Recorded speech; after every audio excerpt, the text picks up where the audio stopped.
আসসালামু আলাইকুম রহমতুল্লাহ।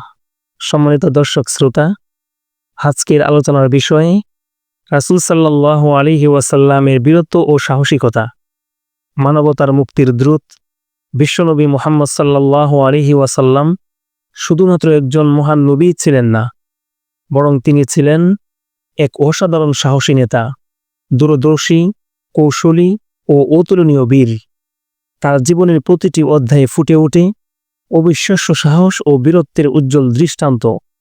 বদরের ময়দান, ইসলামের প্রথম যুদ্ধ, যেখানে মাত্র ৩১৩ জন সাহসী মুসলমান হাজারো কাফের বাহিনীর মুখোমুখি হয়।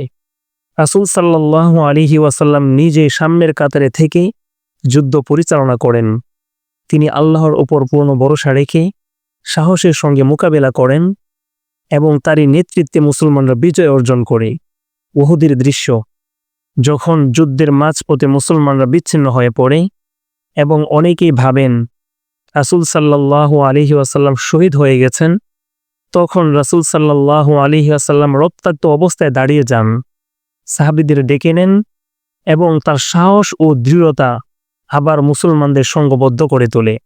খন্দকের যুদ্ধ, যখন চারিদিকে শত্রু বেষ্টিত, যখন খাওয়ার মতো কিছুই নেই, এমনকি পেটে পাথর বেঁধে ক্ষুধার যন্ত্রণা সহ্য করতে হয়, সেই ভয়াবহ অবস্থায় রাসূল সাল্লাল্লাহু আলাইহি ওয়াসাল্লাম নিজ হাতে পরিখা খনন করেন। সাহাবীরা বলেন, সবচেয়ে কঠিন পাথরে রাসূলুল্লাহ নিজে আঘাত করতেন। এটা ছিল তার নেতৃত্ব ও সাহসের বাস্তব নিদর্শন। তারপরে হুনাইনের যুদ্ধ, এই যুদ্ধে মুসলিম বাহিনী এক মুহূর্তে ছত্রভঙ্গ হয়ে যায়, কিন্তু রাসূল সাল্লাল্লাহু আলাইহি ওয়াসাল্লাম তখন একাকী দাঁড়িয়ে সবাইকে ডেকে বলেন, আনান নাবিয়্যু লা কাযিব, আনা ইবনু আব্দুল মুত্তালিব। আমি নবী, এতে কোনো মিথ্যা নেই, আমি আব্দুল মুত্তালিবের বংশধর।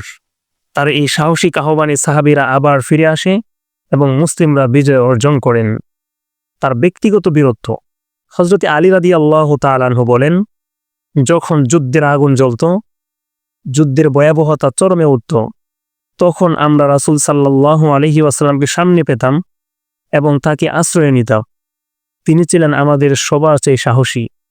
রাসূল সাল্লাল্লাহু আলাইহি ওয়াসাল্লামের সাহসিকতা শুধু যুদ্ধের ময়দানে নয়, বরং সত্য প্রতিষ্ঠার সংগ্রামে, মিথ্যার বিরুদ্ধে অবস্থানে এবং আল্লাহর বিধান বাস্তবায়নে ছিল অতুলনীয়।